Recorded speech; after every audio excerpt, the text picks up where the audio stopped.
Kamusta mga kaboxing? This is Boy Kalawang TV. So kahapon nga po mga idol, naganap ang laban ni Pilipino boxer RB Deniega kontra dito sa South African boxer na si Charlton Malahika na ginanap mismo sa bansa ng kalaban sa bansang South Africa. So sa naganap na laban na yan kahapon mga idol, bad news dahil tinalo po si RB Deniega ni Charlo Malahika sa kanilang laban kahapon. Kaya unanimous decision upang mapasa kamay po nito ang titulong IBO World Youth Bantamweight Belt sa laban. Kaya dahil po sa naganap na laban na yan kahapon, umabante na ang kartada ng South African boxer na si Charlton Malahika sa 8 wins, 1 loss with 3 knockout. Habang bumagsak naman ang kartada ni Pinoy boxer RB Deniega sa 11 wins, 2 losses. Kaya kahit natalo man ang ating kababayan si RB Deniega sa naging laban nito kahapon kontra sa South African boxer, kaya binabati pa rin po natin si RB Deniega sa kanyang ipinamalas na tapang at lakas sa ibabaw ng lona.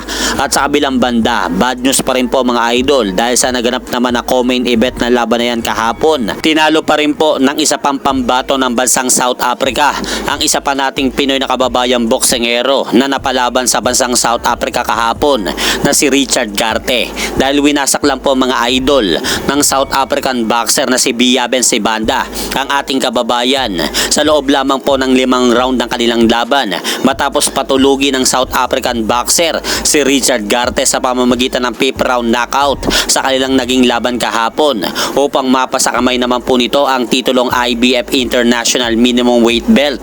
At dahil po dyan sa panalo na yan ng South African boxer na si Biyaben Sibanda sa ating pambato, umabante na po ang kartada nito sa 8 wins, 1 loss with 2 knockout. Habang bumagsak naman ang kartada ni Richard Garte sa 11 wins, 2 losses with 9 knockout.